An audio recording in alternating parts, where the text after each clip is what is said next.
Greetings, Morgan County. My name is Velde T, coordinator of the Morgan County Family Connection.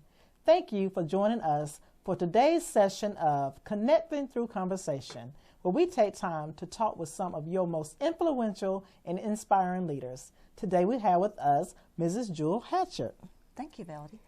Jewel began volunteering at the young age of 17 in her church and continued to volunteer weekly in multiple capacities over the next 37 years.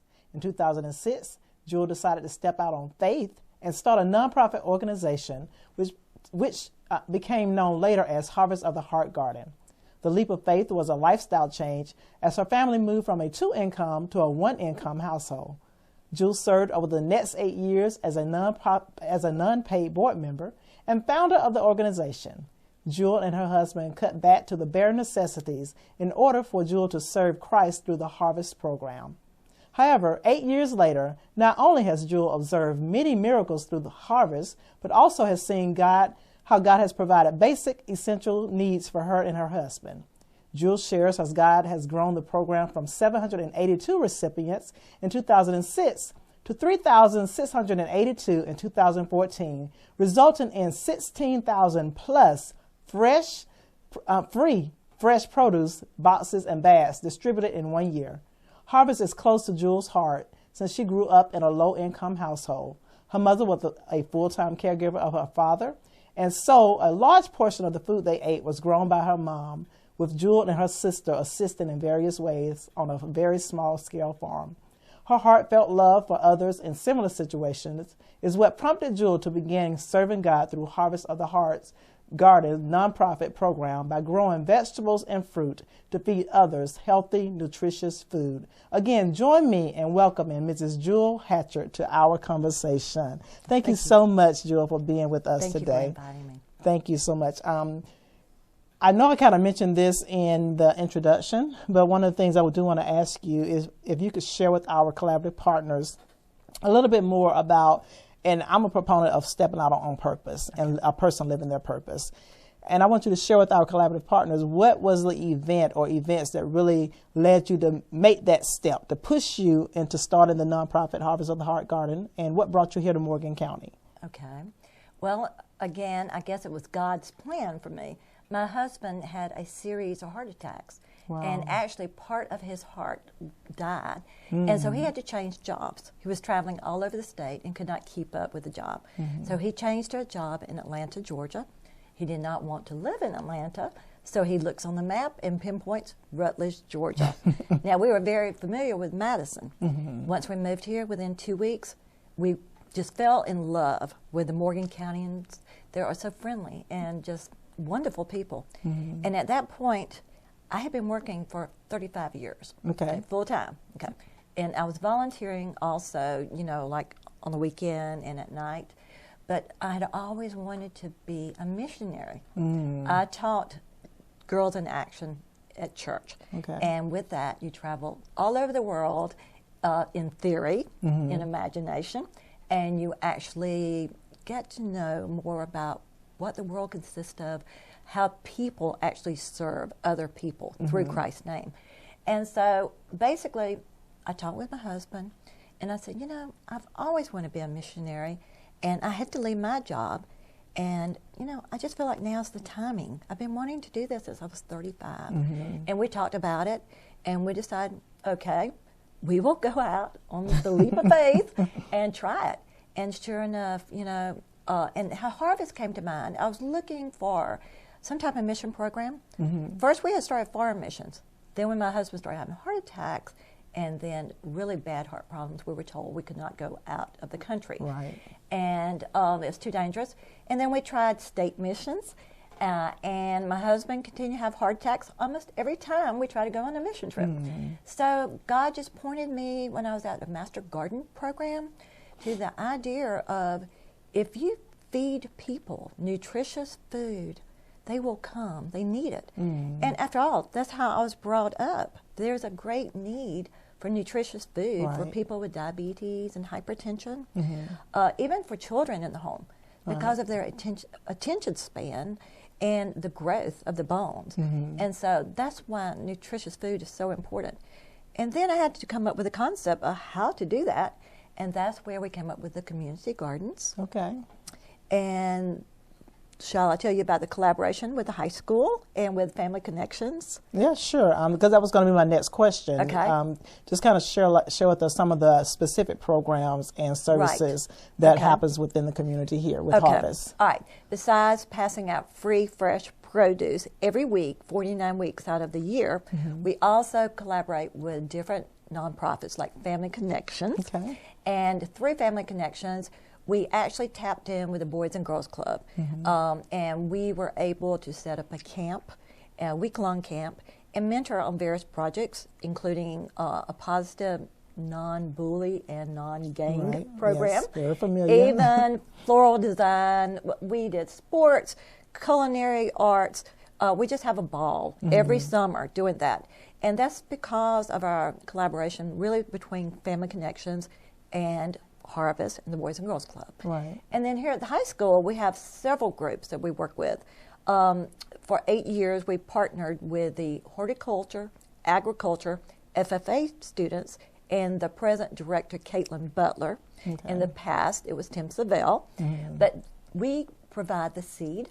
They plant the seeds for us. They grow the seedlings in the greenhouse. Wow. So it will be ready for us to plant in the gardens in late spring, which saves us a lot of money. Sounds like a perfect partnership there. It is, it is.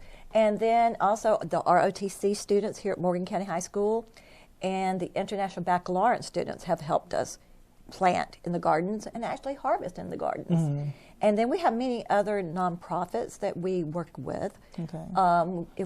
If we have extra fresh produce on Fridays, we carry the extra fresh produce to the Morgan Senior Citizens Center and the Madison Mills on Main.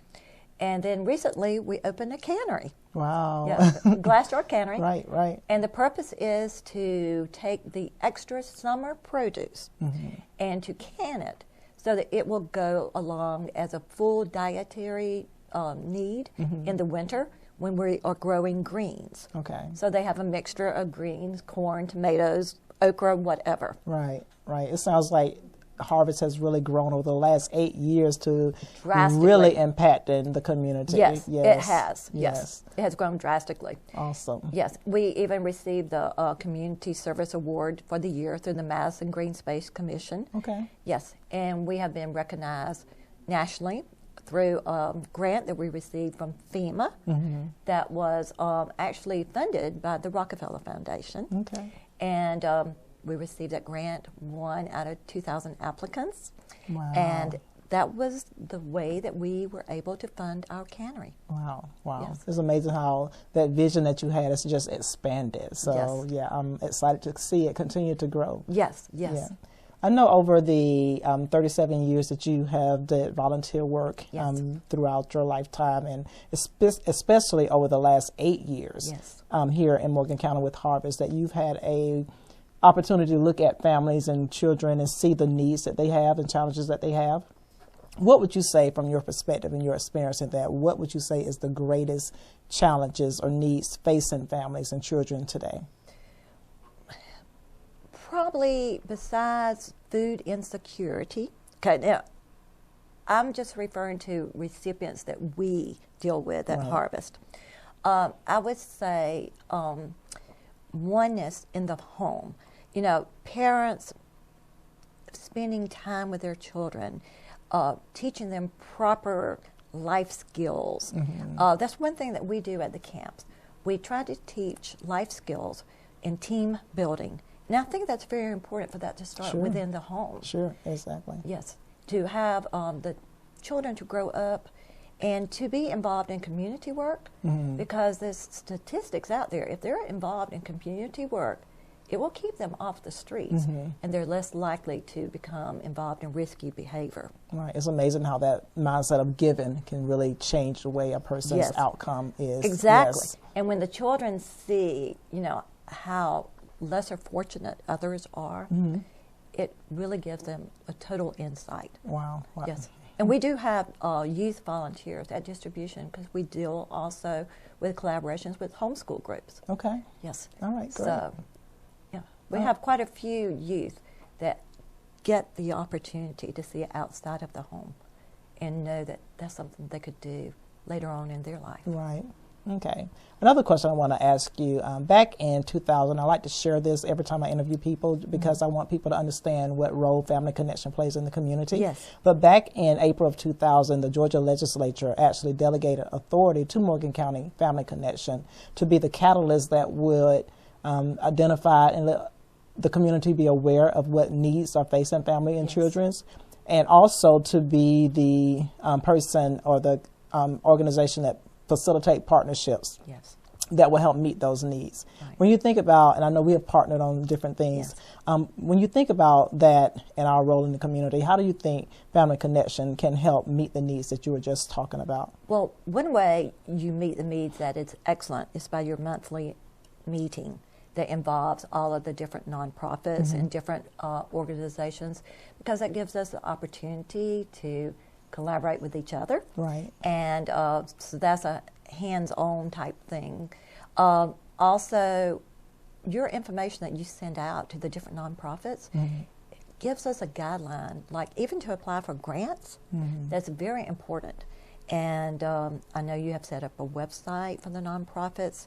So Family Connections is a very important, integral part of the community. Thank you. Thank you. Just want to ask you one more question before we close out today. Again, as I said earlier, one of my passions is to see people actually walk in their purpose and fulfill their destiny. I believe everyone is here for a purpose. Yes. And so when you think about this, years from now, generations from now, if someone wanted to actually read a legacy and the legacy of Mrs. Jewel Hatchard, what would you want that legacy to be? Love of people, caring for people. Meeting the needs of people through Christ. Wonderful. Thank you so much, Jewel, for being with me. Thank you. It has been inspiring and honor. enlightening to sit here and talk with you and just hear about the journey and just see how the harvest and your vision is growing and impacting this community. So continue the good work. Thank you for being here. Thank you. And I want to also thank you, our viewing audience, for joining us again for this session of Connecting Through Conversation. We invite you to watch all of our upcoming session as we join, and as well as to join us each third Tuesday of the month at our collaborative table, where we will continue to gather data, connect partners, and impact families. Until next time, this is Velde T. Have a wonderful day.